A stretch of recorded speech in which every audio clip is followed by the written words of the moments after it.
This is hot garbage. This sounds like shit. No one's gonna buy that. Is it a hit?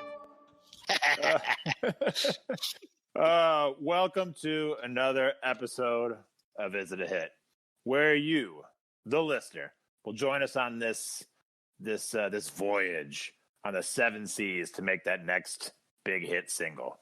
I'm your host Max. I'm joined by my co-host Pat.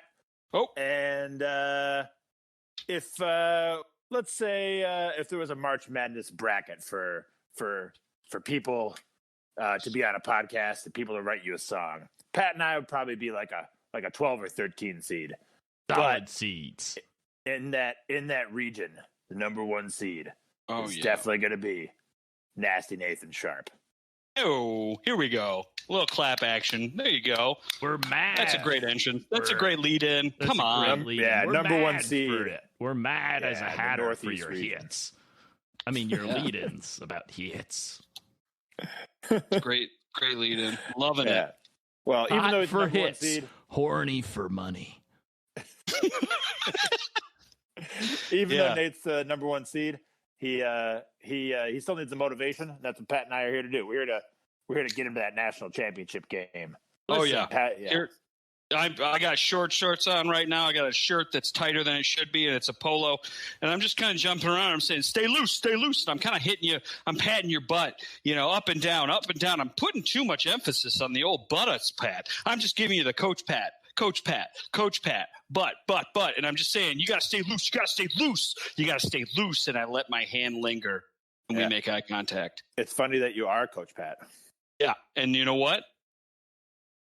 And then I say to you, as we make eye contact, and we just kind of there's silence for a moment, and I whisper in your ear and I go, keep your hips low.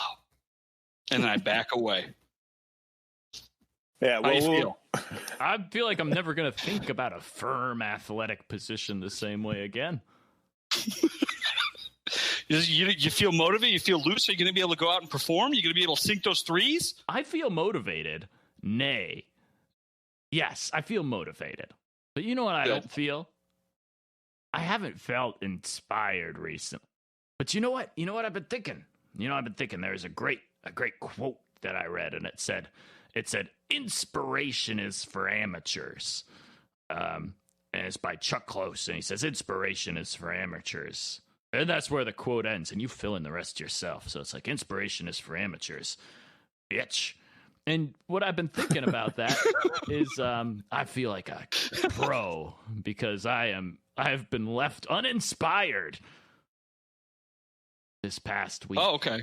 So I'm hot for it. I need your inspiration. We got to kick up that energy. Give it to you. I want you to make me feel like an amateur, like I love the process, like I'm not in it for the cold, hard money that I really am. Yeah, well, this is the thing. They say do what you love. And you know what I love?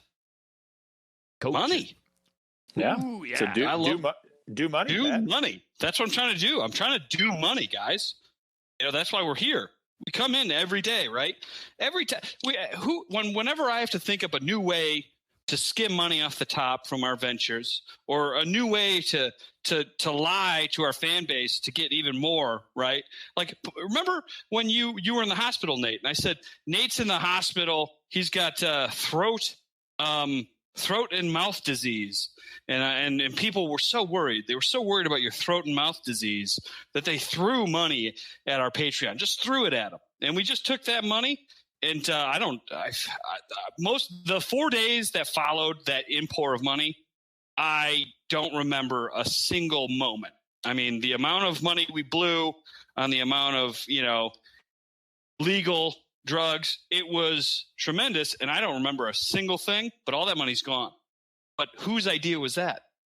Right? I love money. I'm here for you guys. I care about this team, man. That's what I'm saying. And I don't care about our fans.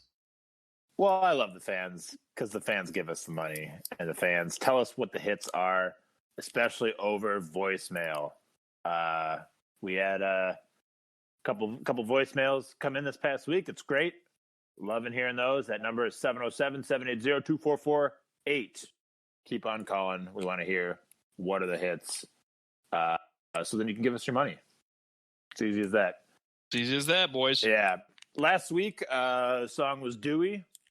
Pat and I both thought it was a hit. We liked it. We liked the journey that Dewey went on. We liked the full picture that we got of Dewey, this chosen one, this person who didn't understand how to deal with being good at something and being admired. And he kind of went off the deep end a little bit. Police got involved, and Dewey was fired from his job. A real rags to riches to rags story. Yeah, we love those. Real Greek tragedy. So I gotta say, last I think our hit rate. If I look back, I think we're hitting over 50% so far. Really? I think so. But don't. We'll probably get a voicemail about how wrong my math is, but that's okay. But what I was thinking about the last couple days is I'm really thankful that we get the chance to talk together, guys. That we all have come together to talk about and find ways to exploit Nasty Nathan Sharp, because we're doing a great job at it. I think the merch has been flying off the shelves. Can't even keep it in stock anymore. But I was also thinking, if I didn't have this podcast, what could I do a podcast on? What is that's it? That's what I want to know from you guys. If you couldn't do this podcast, what would you do a podcast on? What do you think you're good enough at to talk about for an extended period of time and have people listen to you about? I think this is a brilliant idea. Are you all ready to enter a different world?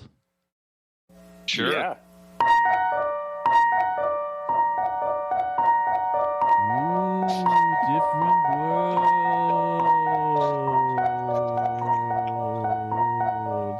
Ooh, different world. And we're there. What's The gravity is strange. Yes. It smells weird. It's the weirdest smelling gravity I've ever smelled. I don't immediately see any intelligent life anywhere. Yeah, where have you put us? Where did you leave us? You are on the planet of the podcasts. Choose your fate. Rich and attractive. Ooh, good podcast. Tell us more about your rich and attractive podcast. It's just a podcast, and all we do is we talk Interview about our friend Rich. Yeah, right. Yeah, we interview our friend Rich, who is the most attractive person that I know. And I gotta say, Rich is so attractive. He's got like a little bit of a lazy eye, but he's so attractive that's just like a feature. Like if I had it, people would be like, "You got to fix that, man. Like you got to take care of that shit." But on Rich, it's like, "Oh, wow!" It's like you would remark when you see leather seats in a car. You're like, "Oh, nice." Yeah. But yeah, I think that'd be a good podcast. We just talk about Rich. I mean, he's a fascinating guy. He's attractive. You know, he's hardworking. He's well spoken. You know, he's a funnyman. Another funnyman. You know, it's great. We could do that. You know, we wouldn't invite him on ever. That would be the best part of that joke. Is that we would just talk about him. It's like that Richard Simmons podcast. Finding Richard Simmons. We found him. Not going to interview him. I've heard several interviews with Richard Simmons that are or not interviews, but stories about Richard Simmons that are like just the saddest thing in the world. Like, man, it just seems like he's an unhappy man, which is too bad. But he's got that big tongue and he puts all that makeup on. That's cool. It's cool. Yeah. Who am I thinking of? I was thinking of Richard. Oh man, what's the name of that guy who did the workout videos in the 80s? That's the one I'm thinking. That's Richard Simmons. Yeah, but you were talking about Were you talking about the lead singer of Kiss? Kiss? Isn't that Richard Simmons? Oh, that's Gene Simmons. I was like, when does Richard Simmons wear a bunch of face paint and lick stuff? Oh my God, I'm super off. That's hilarious. You guys are just. Yeah, I was definitely thinking of Gene Simmons. Whoops. Oh. Whoops. That's a great sure podcast. That podcast is a hit. The Richard Simmons podcast or the Gene Simmons podcast? Well, the Richard one already happened, so we need to have a Gene Simmons one where Gene Simmons actually turns out to be as awkward as Richard Simmons. Looking for him. Well, where was he? Where did they find him? Was he like in a ditch or something? Like, why does that podcast exist? Tune in next week to find out. Okay. Right. Max, what would your alternate podcast be? I think that I would do something like trivia related. I have a lot of just useless knowledge. I've heard a couple of trivia podcasts, and they're good. I think I would enjoy doing that. I know it doesn't really supply too much song material, but I feel like, I know a little about a lot of things, and I think I could do one on that. Because I was thinking about, some other things I could do. Like, I don't know, but I feel like there's already something better than those out there. But that's the only one that I settled on. That I think I can do it, moderately well. Well, how would the format go? Would it be like 45 minutes of you talking about trivia, and then like 30 minutes of making fun of Nasty Nathan Sharp, and then back to trivia? I guess it was more if you didn't do this at all with anyone, who could you? But that's what I was thinking. But what could we do together? Okay, I like that better. Yeah. Because my rich podcast, Rich and Attractive podcast, that would be basically just complimenting Rich for 45 minutes. Yeah. And because he's great, but then there'd still be the 45 minutes or 30 minutes where we make fun of Nasty Nathan Sharp. I forgot. Yeah, we got to do that. Okay, so and then it would three be of us. Yeah, could do. Yeah. I didn't think about it that way. What about? I actually have something on trivia. This is kind of embarrassing. I have been asked to join 2 separate trivia teams. So they invite me out to drink. This was before the pandemic. They'd invite me out to drink. They're like, "Hey, Pat, why don't you join our trivia team?" And I went, and I would drink, and I would not get invited back. And that's happened 2 separate times. So whatever I'm doing, this is what's happening. Whatever I'm doing, people think I have a depth of knowledge on lots of things. They think I'm a Max, but I don't have any. Yeah, but you're really a Pat. Yeah, that's what I'm saying. So, like, I'm not I don't know what to say, but why do people think I'm like trivia team worthy? Like, what do I do that makes people think, yeah, this guy, he'll know what happened in season 3 of Frasier? I think it's the sheer amount of time that you spend indoors.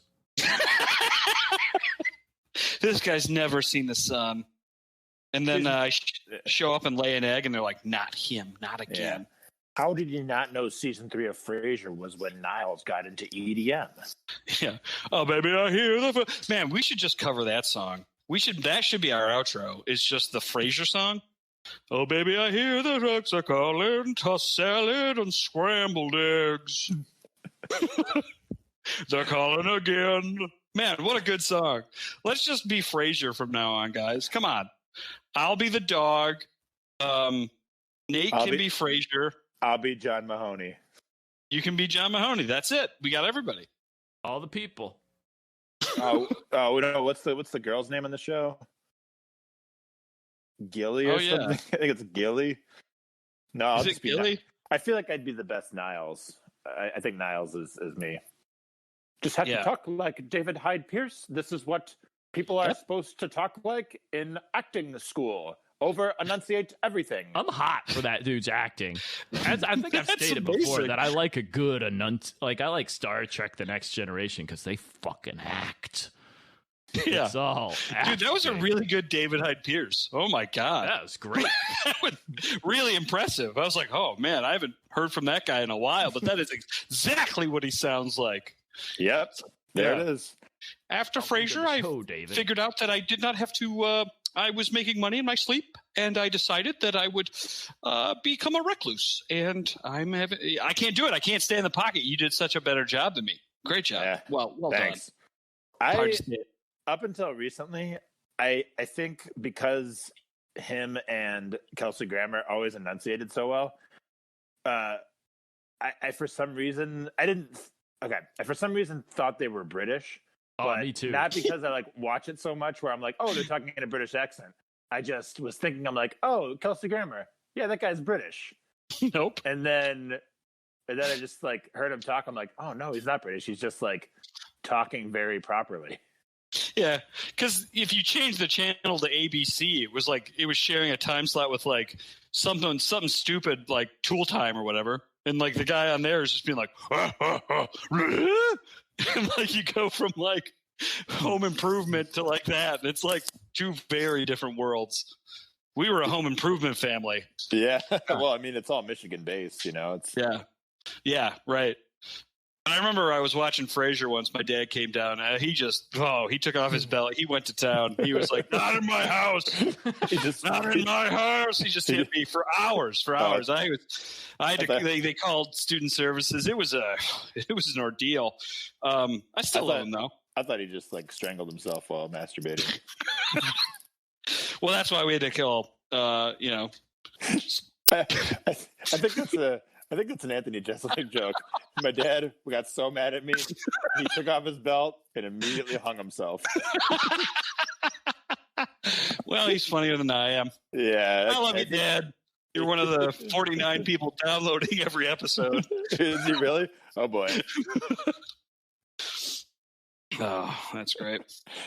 Yeah, so Frasier recap, that would be a good one.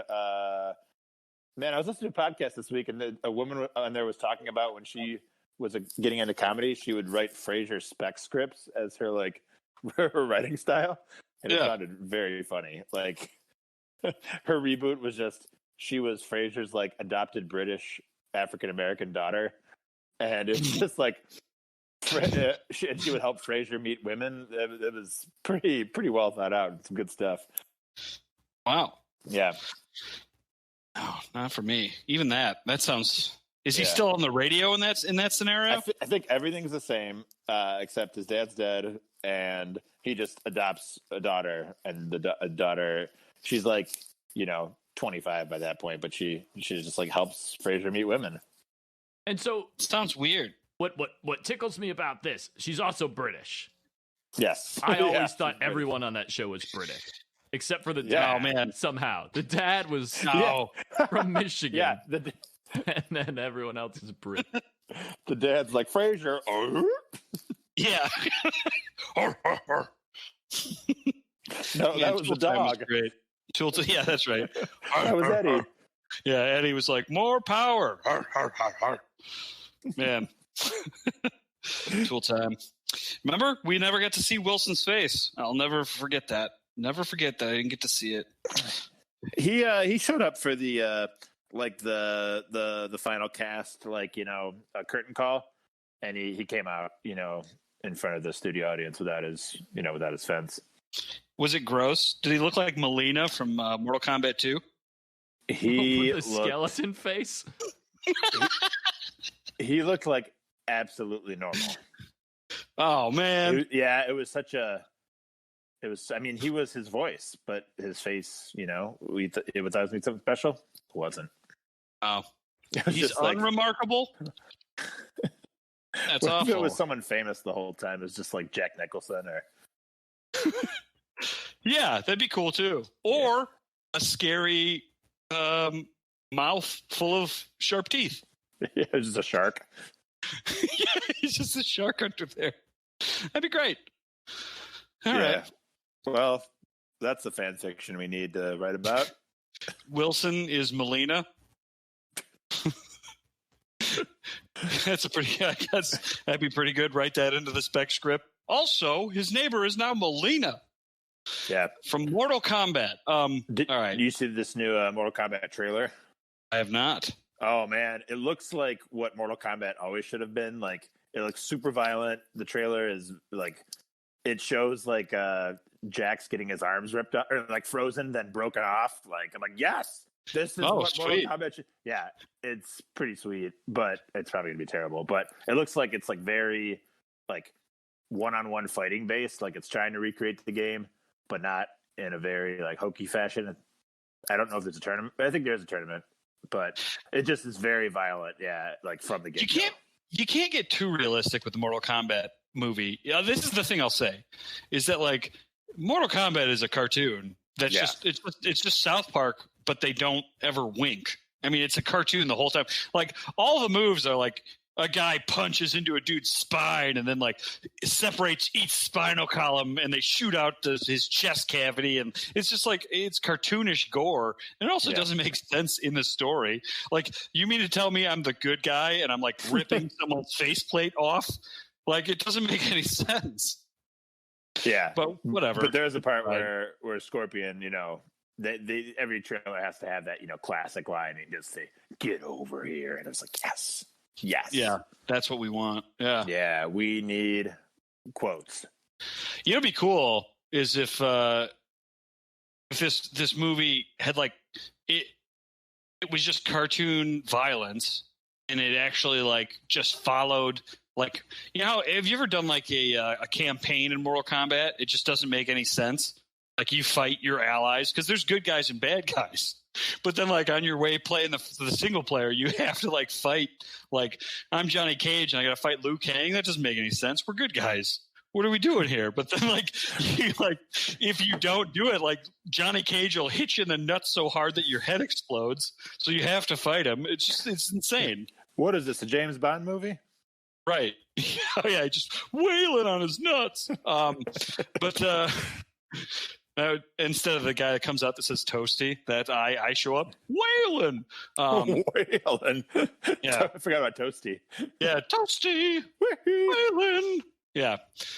Nutsack. Nate, are you playing video games right now? No, I'm listening intently. Yeah, right. Okay. You know what's funny? Have you ever heard of the movie? This has to do with Mortal Kombat now, but have you ever heard of the movie Big Trouble in Little China? Yep. So I've watched it in the last year. That's great, dude. Yeah. I didn't know this was before I was watching it on TV, and this is before that you had like a remote control that would tell you what was on. You actually had to like go to a channel to see what the movie was. So you would actually manually flip through the channels. I switched to it. Didn't know what it was, but I thought it was like an 80s or early 90s movie version of Mortal Kombat, because it's got Shang Tsung. It's got like an emperor bad guy that sucks out your soul and can change form. It's got a guy that looks like Raiden, right? And then I think there's a few other people. They got Kurt Russell's character is kind of like Johnny Cage, kind of, and then like his Asian guy, the dude that kicks everybody's ass, that's like it's not his sidekick, but that guy's Liu Kang. And I was just like, as I was watching this, I was like, oh my God, this is Mortal Kombat. But then it just turned out that Mortal Kombat just like stole heavily from that movie. Oh, did it? Kim Cattrall is Sonya. Yeah, basically. Man, that movie was sweet. I think it had a beholder from Alien or from the D&D in it too. So it's just like a really super weird movie. I should watch that again. That was really, and also I thought it was weird that, spoiler alert, but at the very end, like he like gets a chance, like Kurt Russell, the Kim Cattrall in the movie, like comes up to him and like comes on to him. He's like, "No, I'm good," and then he just like leaves for the rest of the movie. Like that's the end. It's just like, oh, he got the girl. Nope, he didn't. Walks away. Isn't the premise that you are watching the movie from the sidekick's perspective? Isn't that like the premise of the movie? Is that like Kurt Russell is the comedic relief and like he's the sidekick, but like the story's formatted around him, but he's never like the guy that like does well. It's always like his buddy. It's really a strange movie. It's pretty cool. It's just very different. I didn't notice that. Yeah. Yeah, And, it's pretty out there. It's definitely. I don't know. I watched it and I was like, I can't tell if this is bad or not because John Carpenter is pretty out there sometimes. Yeah, I mean it's campy, but I think that's on purpose, man. Because but I still can't tell if it's good or not. I think I like it. That's also like Kurt Russell was also like doing like legit action movies at the time too. So it's like a weird thing to throw in that mix. It's cool. So I like it. I've never seen Escape from LA. Are they all like, are those goofy? Yes. Like this one is, or is it? Yeah, Escape from LA is very goofy. Okay. Yeah, well, that's all John Carpenter, right? Because John Carpenter does those goofy ones, but then he does like The Thing, which is not goofy at all. That's one of my favorite movies, dude. That is one of my favorite movies also. That movie's fantastic. It's the best. It's amazing. Yeah. You ever seen The Thing? Nasty Nathan Shark? I've seen both the things. I've seen I never saw that new one. The new one was kind of scary. The old one was also kind of scary. Good movies. Good movies all around. The old one was wasn't kind of scary. To the old one. Oh, really? Yeah. I've heard bad things. I like how the old one does a really good job at it. It doesn't build tension like in a long burning way. It's like lots of short burning tension where it's like they'll set up like, oh, this dog is all messed up, and then it just I feel like with a body snatcher type movie, you're gonna dwell on things for a while, but it's like lots of scenes that are set up really quickly, and then have like really like they'll build tension for like really like it'll build up tension really quickly, and then it'll pay off right away. Yeah, and it just is like it's very incredibly paced. I really like that movie. I'd like to build up some tension quickly here. Okay, because Pat, I'd like to unpack this and build tension. Pat, sure. You say you've never seen the new Thing movie, which was like 10 years ago now, whatever it is. Yeah. But you say, I haven't heard good things, and you're willing to make that judgment. When, clearly. Yeah, that's right. Yeah. What's Pat, I think I think of you as a man of taste. A man with his finger on the pulse of the people. Yeah. And now, Pat, how long is your no-fly list for movies? I don't know if I have a no-fly list like you do. It's really like a sliding scale, and you got to add. There's factors like boredom or company. Like I'll watch a movie with somebody that's like, if I go to a friend's house and they got some garbage on, there's a much higher threshold for the things I'll watch at somebody else's place, right? Than there is when I'm by myself. So there's also boredom. Like sometimes you're just like, wow, what do I got to do today? It's like I guess I could watch some Forged in Fire, and you got to be pretty bored to watch a show about making knives. But like when you're in that zone, when you're in that spot of like peak boredom to some garbage movie, they might swoop in, and you might find yourself just hate watching a movie for an hour and a half. So I don't know. I don't think I have hard numbers, but I definitely will have a little more acceptance and watch some trash if I'm very bored or at somebody's house. Let's dig further. So, Pat, you seem to be a man of no morals or ethics as it's being perceived to me. Because instead of having a regimented, this is my movies that I will not watch list. For example, I will never watch Raging Bull because I'm a Rocky man. Done. Yeah, it's one as we've established. Yeah. Anode diode. And you are willing to write off The Thing, which in actuality is a prequel of The Thing. Yeah, not a remake. Here's why. Because I love The Thing. I love the first one so much. And that came out when they were doing all these garbage reboots. Like that came out around the same time that they rebooted RoboCop, do you remember? And they made it PG-13. And a big part of the Michael Keaton. It was terrible. But a big part of the reason that The Thing is scary is because there's a lot of stuff you don't know. Like the aliens are truly alien in that movie.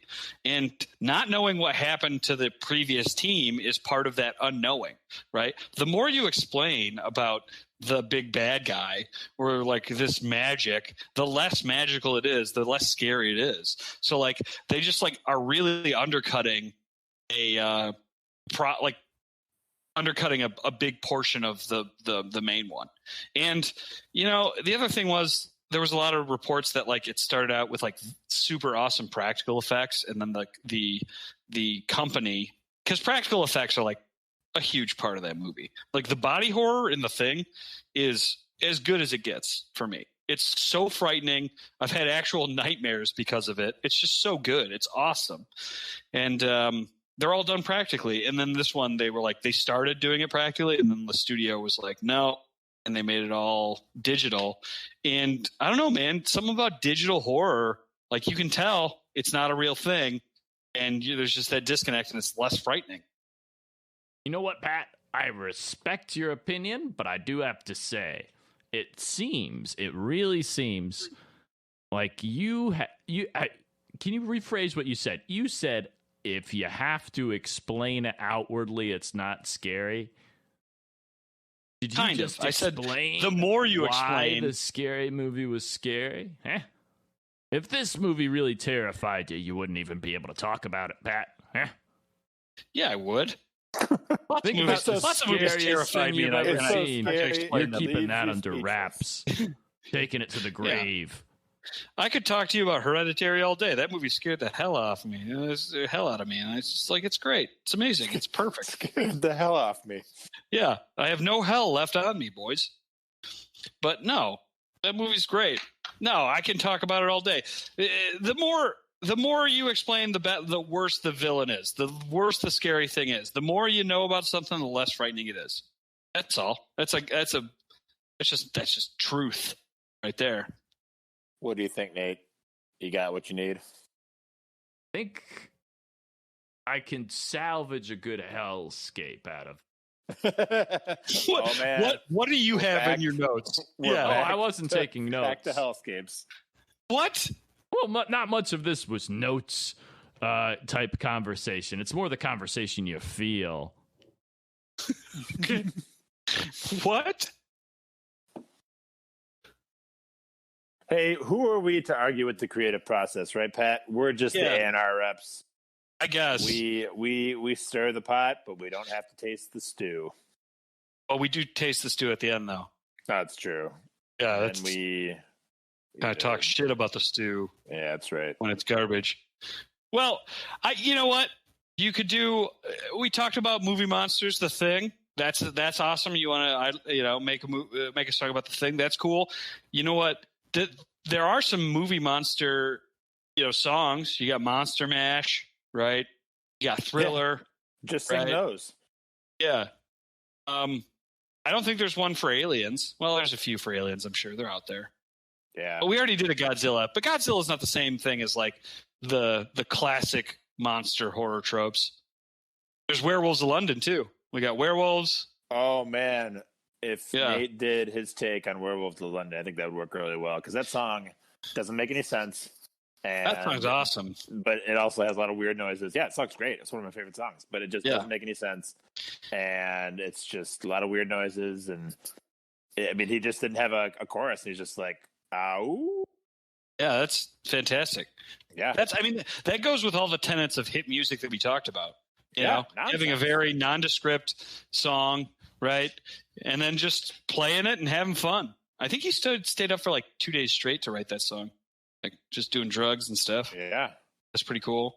Yeah. Yeah. So do you want to make a horror movie song like Werewolves of London or The Monster Mash or I think Thriller? Just a hook that is just animal noises. I think is gonna go well. Yeah. And, you could do that. I don't know. Make it. What about, have they done any ones for Frankenstein? Yeah. Alice Cooper did. Edgar Winter, Frankenstein. Feed my Frankenstein. Feed my Frankenstein. Yeah. Hey, can we make a Silence of the Lambs song where the chorus is like, mash, Silence of the Yeah, Lambs. you could do that. Yeah. Silence of the Lambs. Is that just read between the lines? Yeah, it's just read between the lines. But it is good. Bosh. Silence of the Lambs. The lambs. Bosh. Read between the lines. Shit. Oh, man. That's great. Well, I mean, if you have what you need, I feel like making a horror song. You know, I don't know if you're going to be able to do that. You got to make it spooky, or you don't. I guess Werewolves of London isn't spooky at all. That song could be a lot spookier. You think in 2 days he'd make it spooky? Yeah, right. Yeah. I don't think it's about the werewolves. But yeah, Warren, if you just spend more time on it, it's going to be spookier. Yeah. You know what Warren Zevon does really well, and you've done this in a few of your songs. He names locations. He's a big location dropper guy in his songs. You know, if you go, if you listen to that song, he names a couple places, and then same thing with what's the one with the machine gun? I like something. this. The machine. Oh, I like the non-descriptiveness of your description is terrifying. Yeah, we'll cut this. Like your I'm exposition losing of your it. point here. Huh?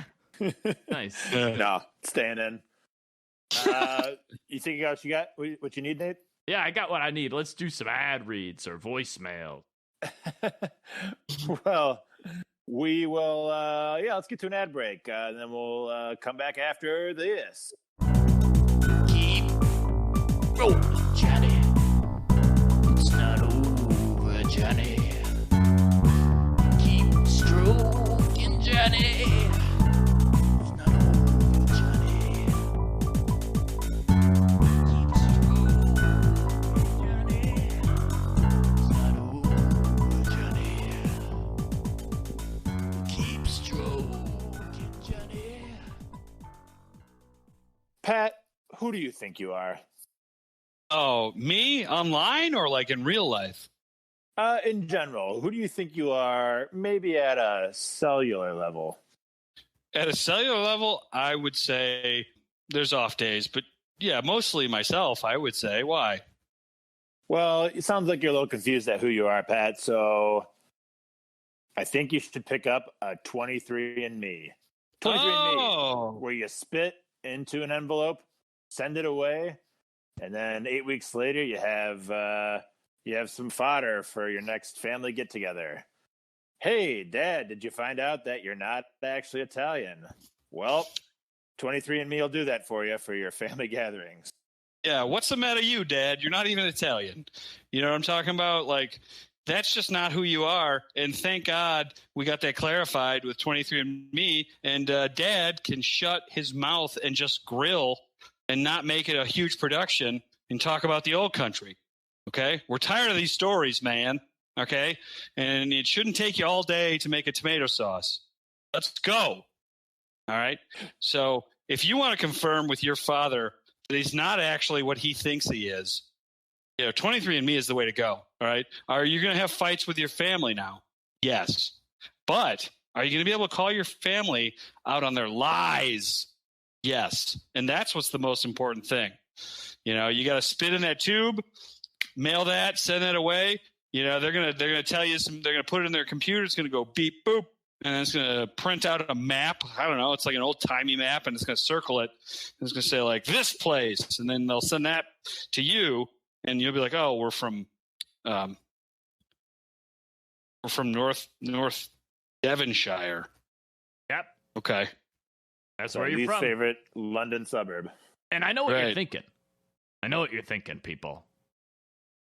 Thinking that don't quite trust a big corporation like 23andMe with a spit file full of your DNA. Well, guess what? Jack Bridges, CEO of 23andMe, doesn't care about your DNA, but that guy loves spit. He But just wants your secrets are safe with him. Do not listen, guys. 23andMe, they love your spit. They're going to treat your spit better than you treat your spit. That's their saying. That's their slogan. They care about your spit. They love it. And they're not just going to dump it all in a pool and swim around in it in weird, animal masks or something. They're going to take it and they're going to put it in their computer. They're going to get the beep boops, and they're not just going to make up some made up story about where you're from because they don't actually care or have the technology to do so. They're going to give you exact whereabouts that your ancestors put their feet. You know what I mean? And that's important. Because everybody has a very elaborate story for their history and their genetics. But you know what? Everyone's from North Devonshire, unfortunately. You find that out. But they're not swimming in your spit. I could guarantee that. We also have a special coming up. April Fool's Day is coming up. By the time the listeners listen to this, they probably have already had April Fool's Day. But you could still play pranks on your family. If you actually don't even need spit for this one, you just go on to 23andMe's website. They'll send you a fake report so you can do all this in the prank setting. If you want to make your grandmother feel bad that she was probably adopted, here's the way you do it. You can let her know that she's actually from Egypt or insert any other country here. And you can pay for that privilege with the new 23andMe prank website. And it's literally indistinguishable from their actual website. Do not pay attention. Don't worry about that. I know it looks like we're charging one group a lot more and another group for funsies, and we're printing off the same exact papers and sending them at random to people. But trust me, it's real fake. Prank genetic information, whereas the ones where you pay more money, that's real fake. I mean, real genetic coding information on a map there. So, don't get confused, and it's definitely real, and they're not swimming in your spit. Yeah, and to keep things clear and separate, there's the website 23andMe, but then there's the prank website that's the real 23andMe. So there's a separate website just to make sure that you guys don't get confused of which one you're getting. If you're the fake one or the real one, you can still mail spit to the real 23andMe. You just might not get the results you're looking for. It's not necessary. You can save a stamp. Jack Bridges, 23andMe CEO, will get the results that he is looking for. You get a 10% discount if you send your spit anyway to real23andme.com. Yeah, and I'm reading the copy here. It says if you just want to send him vials of spit, yeah, you can do that. You just send them right to him. No action needed. He'll just hold on to those for you. Because that's valuable stuff. Human spit. That's why all these companies want it. Right. And just send them vials, keep spitting in your jars and, fill them up and just send them on down. You don't need to get your DNA tested, but you don't want someone to come along and steal your spit jars. That's why you go to 23andMe. If you want fake genetic stuff, real 24andMe. There you go. Well, and just like cash for gold, we got cash for spit. If you send a jar of your own spit to 23andMe, I'll tell you what you are. I'll give you a detailed breakdown. I will plug a map into a random number generator. We'll figure out some things. You'll be able to lie at your family gatherings just like you would want to do anyway. 23andMe. Pay me $5 and send spit to them. You know how that's right. Yeah. Yep. 23andMe, we definitely don't save your spit. Yeah, 23andMe, no one's going to swim in that spit, and we are not keeping your DNA so we can make a clone of you in the future. They made me say that. Yeah. All right. Thank you, 23andMe. Guys. Yeah. Good stuff.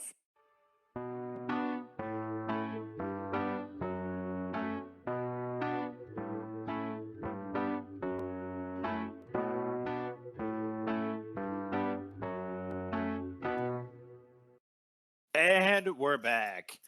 Guys, I've had plenty of time for Nate to work on this song. I'm excited what he has for us. Last week, or earlier today, he talked about, what do we got? My notes say Richard Simmons versus Gene Simmons. I think that was a funny confusion. Led to some hijinks. Talked about some podcasts that we would you'd rather do instead of this one, right, guys?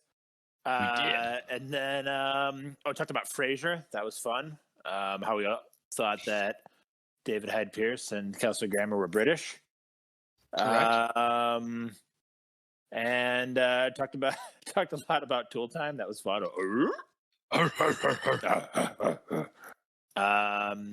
And then talked a little bit about John Carpenter. So we had a lot of good stuff there. Nate, are there any notes that you took? The notes that I took here, you took very good notes the whole time while I was I wasn't playing Street Fighter 4, but I did a lot of time staring at the wall while you were talking, really considering. I have a blank wall, and I see the chess pieces moving like Queen's Gambit style. And I was mainly thinking you were talking about Kurt Russell and Big Trouble in Little China, and then The Thing. We were talking about sidekicks and horror movies, and we always touch back to hyperviolence, so it all went back to that.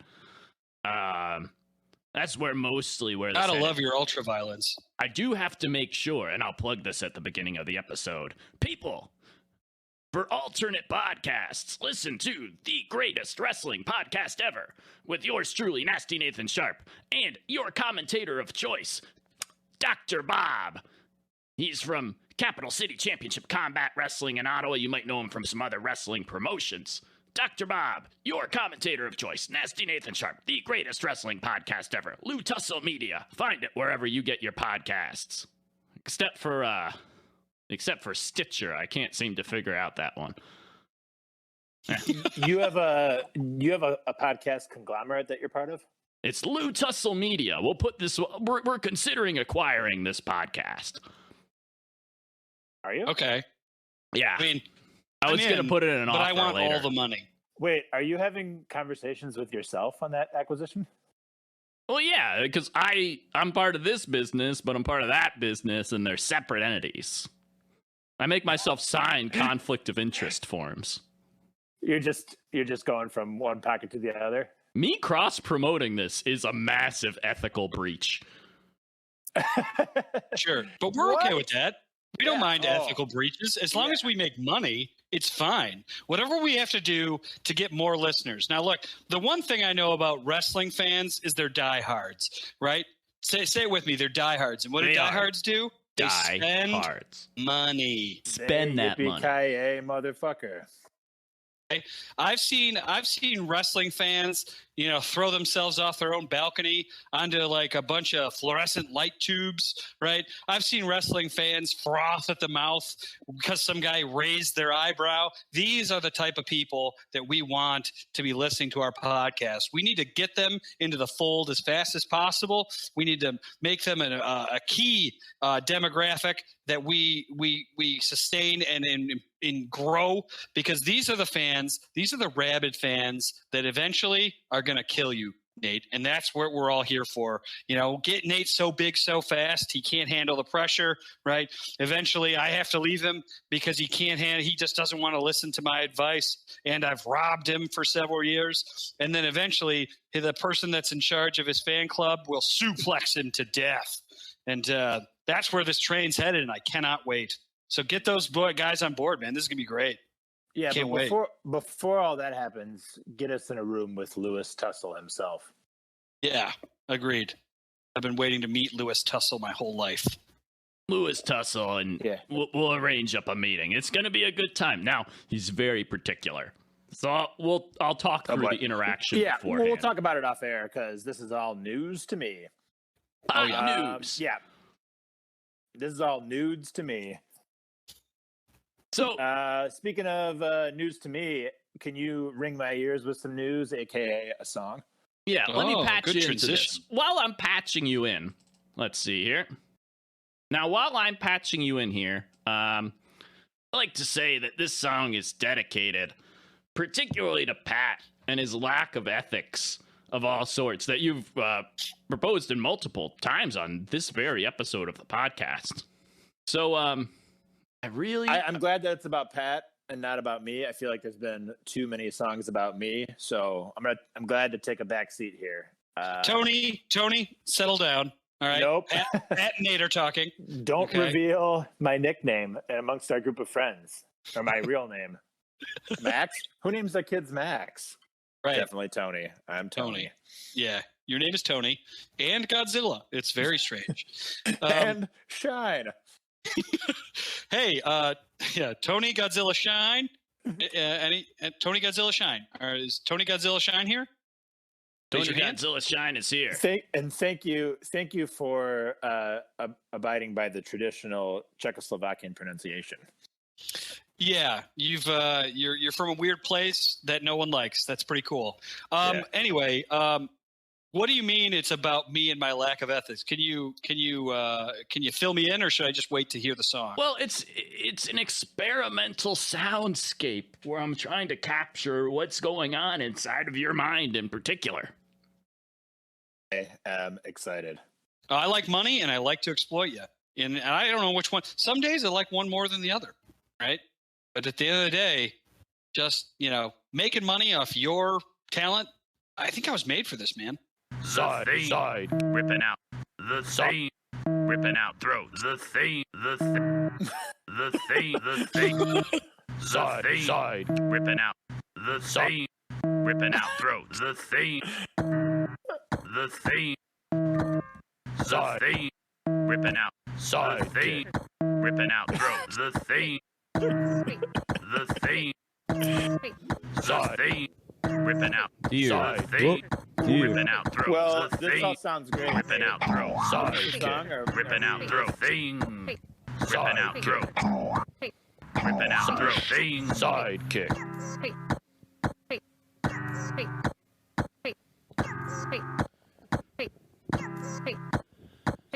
Dear Pterodactyl Man, I saw you on the news, telling school kids to be just good and never lie. And I've been thinking you may need a sidekick, the fantastic Birdboy. I'd like to apply. I can't fly like you, but I know gymnastics, and I throw a mean right hook. You should see it. It's nasty, and I want to be the very best. I know I can rise to meet the test, and I can be, in a word, fantastic.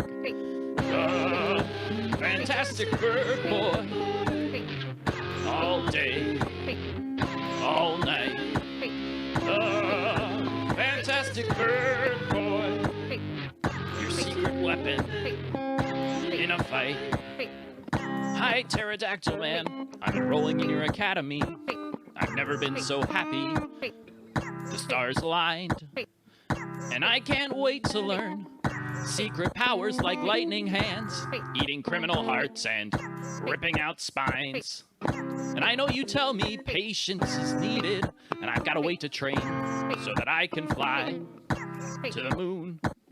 And I'm not saying I want to do those things urgently. That's more for henchmen or a goon. Fantastic bird boy. All day, all night. The fantastic bird boy. Practicing killer moves. All right. Dear Pterodactyl Man, classes are boring. Buzzard is playing with himself. Hawk Girl is snoring. And we don't want to hear sob stories about how Falcon Kid died, but it was cool that it was gory. And why didn't you avenge him? The evil mollusk man is still alive today. And I heard that you were getting high in the parking lot at his funeral. But anyway...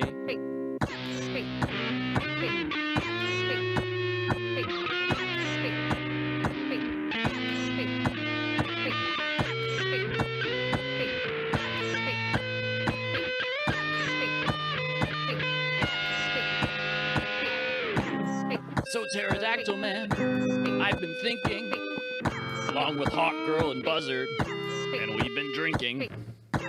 This academy, it's a scam. We just screen quals for your wife in your one-night stands. And you make us mend your clothes and do your laundry and grease stripper poles. And I think that you may have lost your way or lost your mind. But anyway, I met up with this lady. She's pretty cool. Dr. Hypnosis, and she has no rules. And she says she'll take us places. She's gonna teach me some brain power moves to melt heroes' faces. And Hawk Girl has learned to tear open people's chests so that Buzzard can feed on the rest. And I can't promise that we're coming, but when we do, no, there are no sidekicks to save you. The Fantastic Bird Boy kills Pterodactyl Man. That's the headline. The Fantastic Bird Boy, Hawk Girl and Buzzard, through all space and time. Dr. Hypnosis, oh boy, she taught us how to fight. The Fantastic Bird Boy, he's ripping out spines. All right. The Fantastic Bird Boy, he's the greatest I've ever met, and he's me.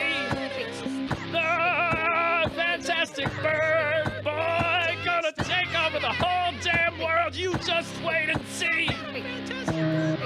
The Fantastic Bird Boy. Fantastic! Hawk Girl and Buzzard. We're gonna kill Dr. Hypnosis too. The thing. Fantastic!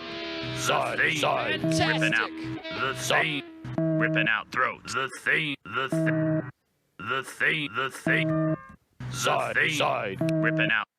thing. Ripping out throats. The thing. Pat, your mind is a filthy place. Yeah, well, I appreciate you, finally including me in your art. And I enjoy how I'm triumphant at the end of the song. No, And, no, I kill you. You're Pterodactyl Man. I kill you. No, I'm Fantastic Bird Boy, learning from you, and then I kill you and become famous. This is gonna be great. But wait a minute, you're the one telling me what to do. I get fed up. I kill you. Eh? No, that wouldn't happen in real life. But when my rabid fans kill me, are you going to go out and avenge my death, huh? No. Exactly. This is what's going to happen. Man. I'm going to release as soon as I can, because I have power of attorney currently. But I'm going to release all your albums as fast as possible in tribute to you. I'm going to there's going to be commercials being we miss nasty Nathan Sharp, and it's going to be all sad, and it's going to imply that we're going to give this money to charity or something. But no, I'm just going to keep all that money. But yeah, that's how we're going to handle when your rabid fans kill you. We're just going to exploit it for money, as we did when you were alive. So what'd you think of the song, Pat? I would say that there's something catchy about it throughout, and this is your most unique song. This was a clear departure from your other Randy Newman-esque songs, and I really appreciate that. Outro, there was parts where you could hear Max and I talking, basically asking, "Is this the song?" I feel like those could be trimmed, because if we're asking that, probably not the best sign. But yeah, man, I think at the end of the day, I liked it. I'm still trying to decide if I think it's a hit, but I lean towards that at the moment because it's unique, and I want to encourage you to do stuff like that. I liked that there were samples. I like that you talked about superheroes. I like that there was guitar. There was almost a guitar solo.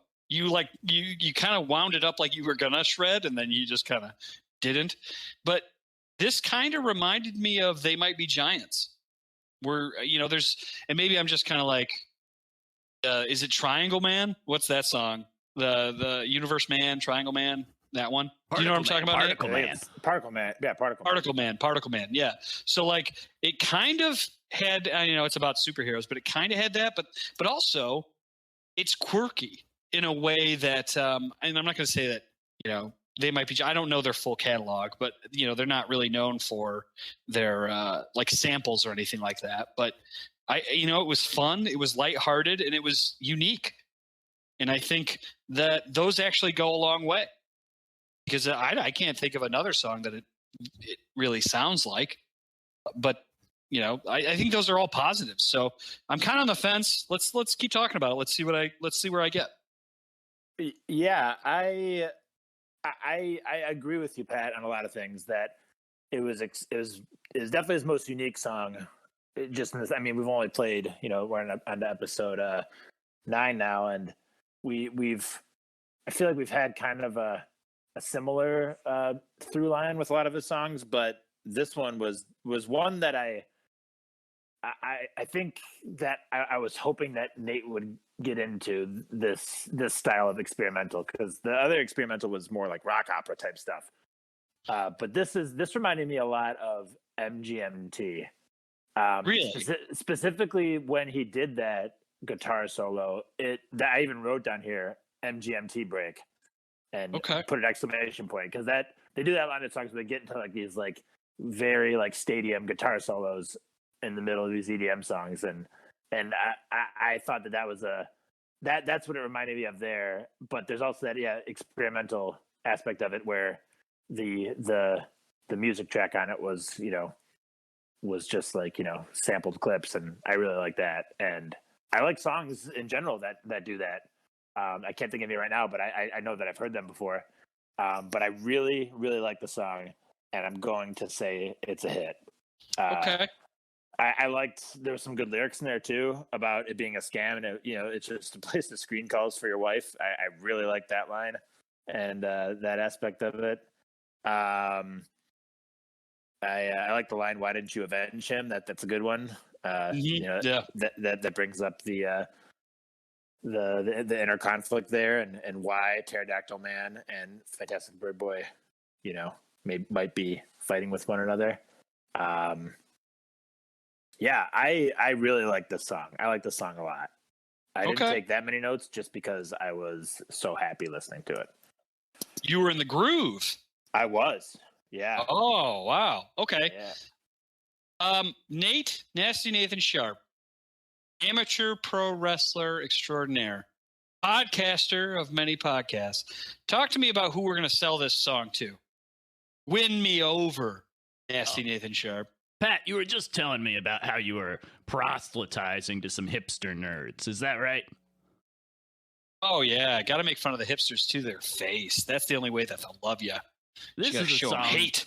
This is a song for people with glasses and overalls. And She's All That and that other movie, like where you got to take off the glasses and overalls to be accepted. Oh, yeah.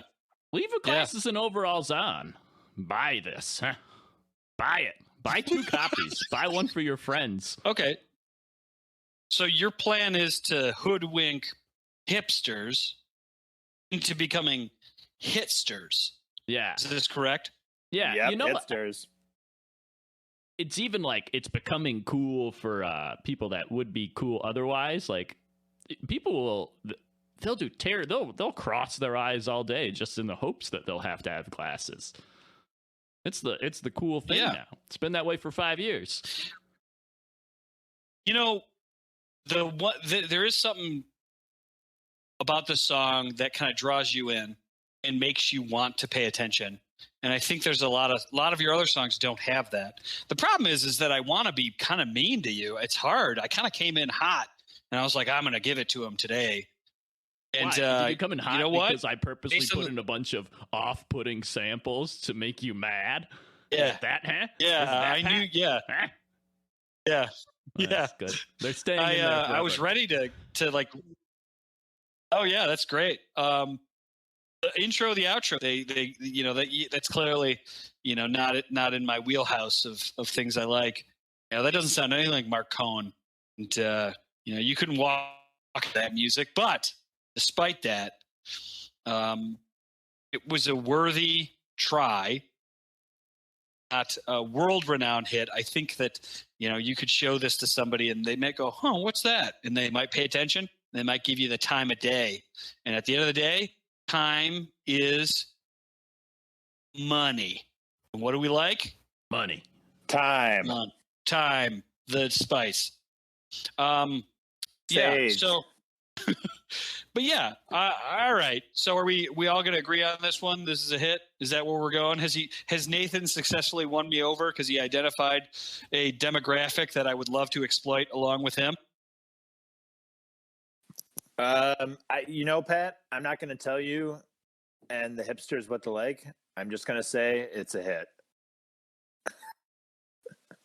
Last chance. Give me one more. Give me something special here, Nate. Tell me. I'm on the fence here. I want to call it's a hit, but I need something special. Pat, if you say it's a hit, we'll let you be Fantastic Birdboy. Fine. Okay, there. You got it? Does that make you happy? That does make me happy, yes. Max is pterodactyl, man. I'm Buzz Whoa. Boy. I'm gonna eat his Yeah. Yeah. Look at these claws. All right, guys. Well, then I agree.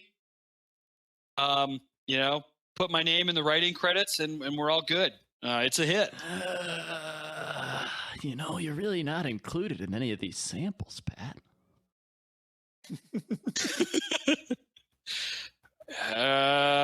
We really need to make sure that I'm in the. You gotta include me as a writer on these. It's kind of important. You never would have wrote this song if it weren't for me and my Fantastic Birdboy looks.